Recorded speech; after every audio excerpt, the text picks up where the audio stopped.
الحمدللہ والصلاة والسلام علی رسول اللہ۔ اگر پرورش کرنے والے کے علاوہ نکاح میں کوئی اور ولی نہ ہو۔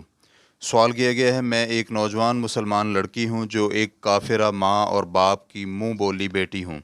باپ کہتا ہے کہ وہ مسلمان ہے لیکن نہ تو نماز ادا کرتا ہے اور نہ ہی روزے رکھتا ہے، بلکہ رمضان المبارک میں اعلانیہ طور پر دن کے وقت شراب نوشی کرتا ہے اور مجھے پردہ بھی نہیں کرنے دیتا، مجھے شادی کرنے سے بھی روک رہا ہے۔ نہ تو میں پردہ کر سکتی ہوں اور نہ ہی کفو اور مناسب رشتہ والے شخص سے شادی کر سکتی ہوں۔ اس وجہ سے مجھے زد و کوب بھی کیا گیا ہے اور جس علاقے میں رہتی ہوں وہاں شرعی قاضی بھی نہیں ہے۔ میں جرمنی میں رہتی ہوں۔ میں نے ایک مسلمان شخص سے ایک امام مسجد اور اس کے دوست اور 2 گواہوں اور ولی کی موجودگی میں شادی کی۔ کیا اس کی ولایت مجھ سے ساقط ہو جائے گی؟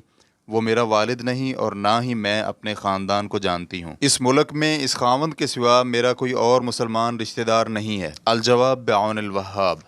اول، نکاح صحیح ہونے کے لیے شرط ہے کہ عورت کا ولی یا اس کا وکیل عقد نکاح کرے، کیونکہ نبی علیہ الصلوۃ والسلام کا فرمان ہے، ولی اور 2 عادل گواہوں کے بغیر نکاح نہیں ہوتا۔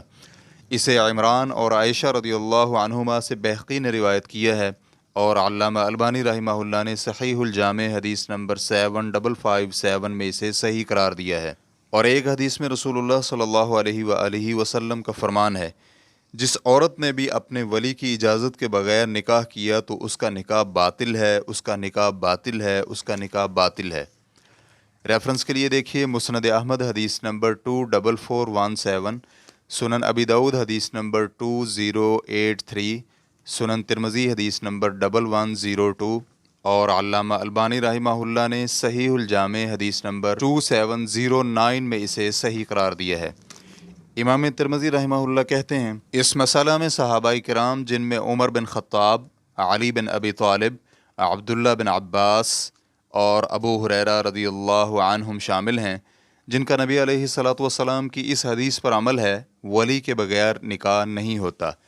عورت کا ولی اس کا باپ، پھر اس کا دادا، پھر اس کا بیٹا، یعنی اگر اس کا بیٹا ہو، پھر اس کا ماں اور باپ کی جانب سے بھائی، پھر صرف باپ کی جانب سے بھائی، پھر بھائیوں کے بیٹے، پھر اس کے چچا، پھر چچا کے بیٹے، پھر حاکم۔ ریفرنس کے لیے دیکھیے المغنی جلد نمبر 9 صفحہ نمبر 355۔ لیکن آپ کی کفالت کرنے والا شخص یا جس شخص نے آپ کی پرورش کی اور منہ بولی بیٹی بنایا ہے، وہ آپ کا نکاح میں ولی شمار نہیں ہوگا۔ اس بنا پر جب آپ کو اپنے اولیاء کے بارے میں علم ہی نہیں تو آپ کی شادی شرعی قاضی کرے گا۔ اگر وہ نہ ہو تو اسلامک سینٹر کا چیئرمین یا امام مسجد یا کوئی عالم دین یا مسلمانوں میں سے عادل شخص آپ کا نکاح کرے گا۔ شیخ الاسلام ابن تیمیہ رحمہ اللہ کہتے ہیں، جس عورت کا ولی نہ ہو، اگر تو بستی یا محلہ میں حاکم کا نائب ہو تو وہ اس کی شادی کرے گا اور بستی کا نمبردار، اور اگر ان میں کوئی ایسا امام ہو جس کی لوگ بات تسلیم کرتے ہوں تو عورت کی اجازت سے وہ شادی کرے گا۔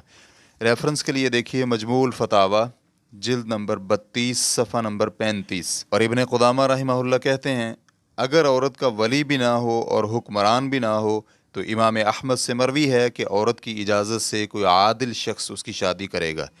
ریفرنس کے لیے دیکھیے المغنی جلد نمبر 7 صفحہ نمبر 352۔ اس بنا پر آپ کا نکاح ٹھیک ہوا ہے۔ دوم، آپ کو یہ معلوم ہونا چاہیے کہ دین اسلام میں متبنہ یعنی لے پالک اور منہ بولا بیٹا یا بیٹی بنانا حرام ہے، اور بچے کی نسبت اپنی طرف کرنا گویا کہ وہ اس کا بیٹا ہے، یہ حرام ہے۔ لیکن یتیم کی کفالت کرنا بہت عظیم اور اچھا عمل ہے، اس کا اجر و ثواب بہت زیادہ ہے۔ لیکن اگر کفالت میں بچی ہو تو بچی بالغ ہونے کے بعد اس شخص سے پردہ کرے گی جو اس کی کفالت کر رہا ہے، کیونکہ وہ اس کے لیے اجنبی ہے۔ لیکن جس شخص نے آپ پر احسان کیا ہے، آپ بھی اس کے ساتھ حسن سلوک سے پیش آئیں اور اس کا ادب و احترام کریں، اور حتی الامکان اس سے رحم دلی اور نرمی کا برتاؤ کرنے کی کوشش کریں۔ اللہ رب العزت سے دعا ہے کہ وہ آپ کو دین و دنیا کی سعادت اور خوشی عطا فرمائے اور آپ کے ایمان اور اصلاح میں برکت دے، آمین۔ واللہ تعالی اعلم۔ اسلام کیو اے ریکارڈنگز مؤسسۃ الشیخ محمد صالح المنجد، المملکۃ العربیۃ السعودیہ، فتویٰ نمبر 126430۔ والسلام علیکم ورحمۃ اللہ وبرکاتہ۔